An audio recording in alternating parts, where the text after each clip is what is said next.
Hello guys, in today's video I'm going to show you how to fix CSGO black screen problem. Easy and quick. If you want to fix it, all you have to do, first click here, and then after that go to view advanced system settings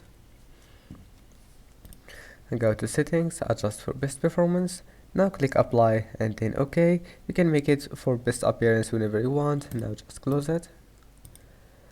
And after that go to Windows update settings,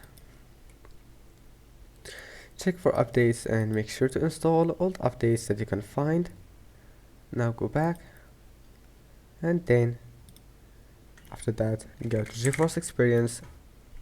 Now once you're here, all you have to do, click drivers and then check for updates, and after that make sure to install the latest update for your graphics card, and that's it. After that, just restart your PC and your problem must be fixed. Don't forget to like and see you in the next video.